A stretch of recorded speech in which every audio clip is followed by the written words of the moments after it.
Hello, नमस्कार सभी को। Total knowledge with Suman ma'am YouTube channel में आप सभी का स्वागत है। हम कर रहे हैं 8th क्लास की एनसीईआरटी एसएस कर रहे हैं और इसके मैंने सेकंड लेसन करवा दिया है। आज हम कर रहे हैं थर्ड लेसन, ग्रामीण क्षेत्र पर शासन चलाना। भाई, जो ब्रिटिश ईस्ट इंडिया कंपनी थी, उन्होंने ग्रामीण क्षेत्र पर शासन कैसे चलाया। अगर आपको सेकंड लेसन के नोट्स पढ़ने हैं और विद एक्सप्लेनेशन के साथ करवाया है, तो आप डिस्क्रिप्शन में उसका लिंक है दोनों पार्ट का, तो आप जाके देख सकते हैं। अब हम थर्ड लेसन स्टार्ट करते हैं। तो लेसन का नाम है ग्रामीण क्षेत्र पर शासन चलाना, यानी कंपनी ने ग्रामीण क्षेत्र में अपना शासन कैसे चलाया। इसमें आपका पहला लेसन बनता है भाई, इसमें आपका पहला लेसन बनता है बंगाल के साथ साथ किन दो राज्यों या रियासतों की दीवानी कंपनी को मिली। भाई, पता है आपको, मैंने उधर सेकंड लेसन में पढ़ाए थे कि 1764 में बक्सर के युद्ध के बाद 1765 में सॉरी भाई, 1765 में कंपनी को बंगाल की दीवानी मिल गई थी। और उस बंगाल के साथ साथ उन्हें किसकी दीवानी मिली थी भाई? बिहार और उड़ीसा की भी दीवानी मिल गई थी। बिहार और उड़ीसा की भी दीवानी मिल गई थी। नेक्स्ट देखिए, बंगाल में भीषण अकाल कब पड़ा? बंगाल में 1770 ईस्वी में भीषण अकाल पड़ा था और इस अकाल में 1 करोड़ से भी ज़्यादा लोग मारे गए थे। 1 करोड़ से भी ज़्यादा लोग मारे गए थे और 1/3 आबादी थी। 1 करोड़ जो लोग थे, वो वहाँ की 1/3 आबादी थी। 1/3 आबादी के लोग थे, वो मारे गए थे। किसमें? बंगाल में जो भीषण अकाल पड़ा था उसमें। आगे देखते हैं भाई, स्थायी बंदोबस्त किसे कहते हैं? हम एक बार एक क्वेश्चन देख लेते हैं, फिर बाद में पूरे लेसन का एक्सप्लेनेशन करवाएंगे। चार्ल्स कॉर्नवालिस ने 1793 ईस्वी में स्थायी बंदोबस्त चलाया। चार्ल्स कॉर्नवालिस ने 1793 में स्थायी बंदोबस्त चलाया। आगे देखिए भाई, आगे क्वेश्चन आपका आगे है, रैयतवाड़ी व्यवस्था कब और कहाँ शुरू हुई? किसने कब कहाँ शुरू की? जो रैयतवाड़ी व्यवस्था है, वो थॉमस मुनरो वो कहाँ के? मद्रास के गवर्नर थे। कहाँ के गवर्नर थे? मद्रास के गवर्नर थे। 1802 में दक्षिण भारत में, भाई दक्षिण हिस्से में चलाई थी। कहाँ? मुंबई में। मुंबई आपकी इधर मुंबई में और जो दक्षिण हिस्सा था ना, उसमें चलाई थी। कौन सी व्यवस्था चलाई थी भाई? रैयतवाड़ी व्यवस्था चलाई थी। आगे देखिए, महालवाड़ी व्यवस्था किसने और कब चलाई? तो 1822 ईस्वी में उत्तर पश्चिमी प्रांतों में, यानी हमारे उत्तरी हिस्से में, आपका यूपी है, यूपी का जो एरिया है, उधर किसने चलाई थी? लॉर्ड हेस्टिंग ने। हमने पढ़ा था सेकंड लेसन में, लॉर्ड हेस्टिंग का टाइम पीरियड पढ़ा था ना, जिसने कर्नाटक में जो अंग्रेजों के खिलाफ विरोध हुआ था, रानी चेन्नम्मा ने किया था, उसको दबाया था। किसने? लॉर्ड हेस्टिंग ने। फिर है महालवाड़ी का प्रस्ताव, की जो महालवाड़ी जो व्यवस्था थी, उसका प्रस्ताव किसने दिया था भाई? इसका प्रस्ताव दिया था 1819 में होल्ट मैकेजी ने। मतलब कि इसने कहा था कि ये व्यवस्था चलाओ, ये प्रस्ताव दिया था इसने, लेकिन वो लागू कब हुई थी? 1822 में लागू हुई थी।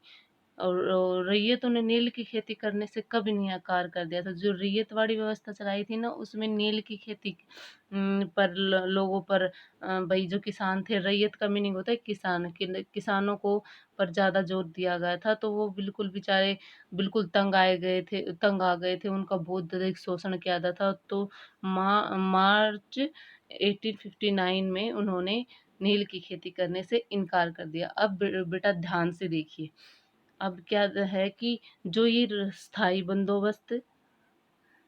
बंदोबस्त आपका और आपके ये रैयतवाड़ी और महालवाड़ी क्या है? सबसे पहले इन तीनों को जानना जरूरी है। लेसन में यही 3 इंपॉर्टेंट चीज है, कि ये सब क्या है। सबसे पहले देखिए भाई, स्थायी बंदोबस्त चलाया। स्थायी बंदोबस्त किसने चलाया था? चार्ल्स कॉर्नवालिस ने चलाया था और 1793 में चलाया था। इसमें क्या था कि जो राजा था ना, राजा या ताल्लुकदार थे, जो बड़े लोग थे, वो किसानों से ऋण वसूल करेंगे और वो कंपनी को देंगे। वो राजा तो है, वो किसानों से अपना ऋण लेंगे और वो फिर कंपनी को देंगे।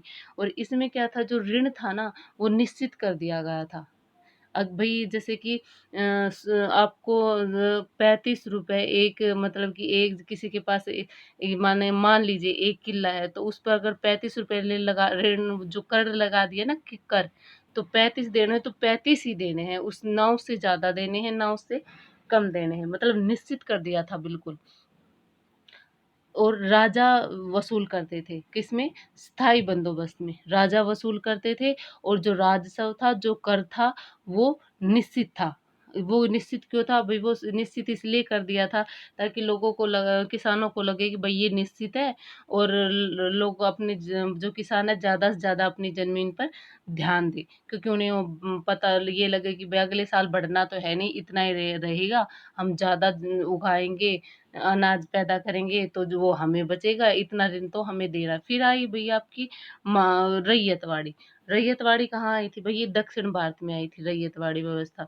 रैयतवाड़ी व्यवस्था में क्या था, टॉमस मुनरो ने चलाया था। इसमें क्या था कि जो रैयत का मीनिंग होता है किसान, भई किसान स्पेशल बना दिए थे। भई किसानों का और कंपनी का सीधा कनेक्शन हो गया था। किसान अपनी ज़मीन का मालिक होगा, और किसान से खुद कंपनी ऋण वसूल करेगी, किसान से खुद कंपनी ऋण वसूल करेगी। लेकिन इसमें क्या गलत था कि भई 25% भूमि पर नील की खेती करनी ज़रूरी थी। इस व्यवस्था के अनुसार जो भई मान लो किसी के पास, किसान के पास 4 किल्ले हैं, तो उसमें से 1 किल्ले में तो उसको नील की खेती करनी ही करनी पड़ेगी। और नील की खेती के क्या नुकसान थे? भई उसकी जड़ें बहुत लंबी होती थी, जिसके कारण वो ज़मीन की सारी उर्वरा शक्ति सोख लेती थी, और बाद में जो भी खेती की जाती थी तो वो उसकी पैदावार अच्छी नहीं होती थी, और नील की खेती में बहुत मेहनत लगती थी और मुनाफ़ा बहुत कम था। ये थी रैयतवाड़ी व्यवस्था। अब देखिए तीसरी फिर क्या आई, महालवाड़ी। महाल का मीनिंग क्या होता है? गाँव या गाँवों का समूह। तो जो गाँव का मुखिया होता था ना, गाँव का मुखिया जमींदारों से कर लेता, और वो कर कंपनी को देता। देखिए अलग-अलग तीनों। जो स्थायी बंदोबस्त है उसमें राजा होता था, राजा के ऋण ऋण लेके कर लेके कंपनी को देता था। फिर भई उसमें कंपनी को नुकसान लगा।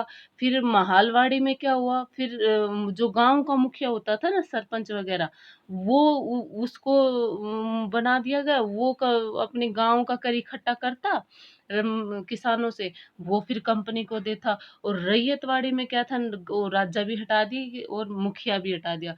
सिर्फ़ सीधे जो आपके जो किसान थे, वो सीधे कंपनी से कनेक्ट हो गए कि वे सीधे किसान ही उनको ऋण देंगे, सीधे किसान ही उनको ऋण देंगे। इनमें ये फ़र्क था। जो स्थायी बंदोबस्त था, स्थायी बंदोबस्त में ऋण क्या था भई? बिल्कुल फ़िक्स कर दिया था। स्थायी बंदोबस्त में बिल्कुल फ़िक्स कर दिया था।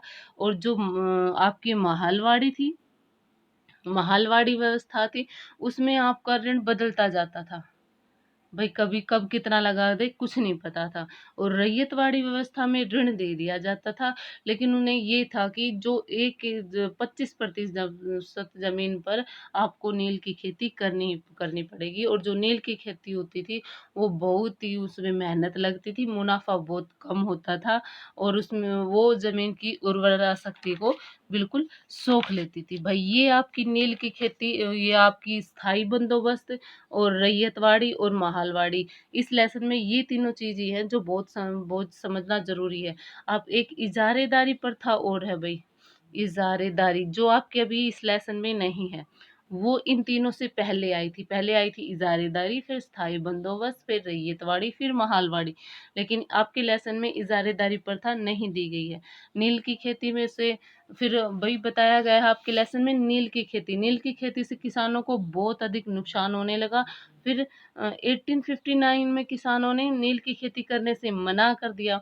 नील की खेती मना करने से भई एक नील आयोग, फिर विद्रोह हो गया कंपनी के खिलाफ। जो किसान थे वो सभी मतलब कि उनके जो वो कम जो नील बनाने का जो उनकी वो थी फैक्ट्री वगैरह, उनको उन्होंने भाई बिल्कुल खराब कर दिया था, बंद करवा दिया था, विद्रोह कर दिया था। और फिर बाद में एक नील आयोग बनाया गया था, एक नील आयोग बनाया गया था, जिसके तहत देखा गया था कि क्या भाई सच्ची में ही किसानों को भाई बहुत अधिक पीड़ा का सामना करना पड़ता है। तो देखा गया कि सच में ही किसानों को बहुत अधिक भई मुश्किलों का सामना करना पड़ता है, जिसके तहत ये कहा गया है कि किसानों पर कोई ज़बरदस्ती नहीं की जाएगी नील की खेती करने के लिए। तो फिर उन्होंने उनसे फिर किसानों नील की खेती करनी बंद कर दी। फिर जो अंग्रेज, उनका उनका निशाना बना बिहार। बिहार की तरफ, क्योंकि जो रैयतवाड़ी व्यवस्था के अनुसार नील की खेती होती थी, और रैयतवाड़ी कहाँ लगाई थी? दक्षिण भारत में लगाई थी। बिहार पड़ता है उत्तर भारत में। फिर इनकी नज़र पड़ी बिहार, बिहार के किसानों को इन्होंने दबाव दिया कि वो नील की खेती करे। फिर जाके इन वो जो महात्मा गांधी जी थे, महात्मा गांधी जी ने 1917 में अपना पहला सत्याग्रह, चंपारण सत्याग्रह बोलते हैं जिसे, वो करके नील की खेती से किसानों को आज़ादी दिलाई थी। भई ये आपके पाठ में बताया गया है। मेन चीज़ आपके पाठ में यही है, रैयतवाड़ी, महालवाड़ी और स्थायी बंदोबस्त क्या-क्या है। भई स्थायी बंदोबस्त कॉर्नवालिस ने चलाया था, महालवाड़ी आपकी हेस्टिंग ने चलाई थी, रैयतवाड़ी मुनरो ने चलाई थी। अलग क्या था स्थायी बंदोबस्त में? राजा कनेक्ट होते थे कंपनी से, महालवाड़ी में जो गांव का मुखिया होता था वो कंपनी से कनेक्ट होता था, रैयतवाड़ी में डायरेक्ट जो किसान होते थे वो कनेक्ट होते थे कंपनी से। भाई ये इनमें अंतर है। और जो स्थायी बंदोबस्त में जो बिल्कुल जो जो भूराज सब था वो निश्चित था, और महालवाड़ी में था वो निश्चित नहीं था कि कब बदल दिया जाए, ये नहीं पता था। तो भाई ये है आपका पाठ में जो बिल्कुल डिटेल है। अब आप ये वीडियो देखने के बाद आप किताब उठाएँगे और किताब पढ़ेंगे, तो आपको बिल्कुल आसानी से समझ में आ जाएगा कि महालवाड़ी, रैयतवाड़ी और स्थायी बंदोबस्त क्या था। और फिर आप क्वेश्चन पढ़ोगे तो आपको क्वेश्चन आसानी से याद हो जाएँगे। अगर आपको मेरी वीडियो अच्छी लगे तो प्लीज़ वीडियो को लाइक कीजिए, शेयर कीजिए और चैनल को सब्सक्राइब कीजिए। धन्यवाद।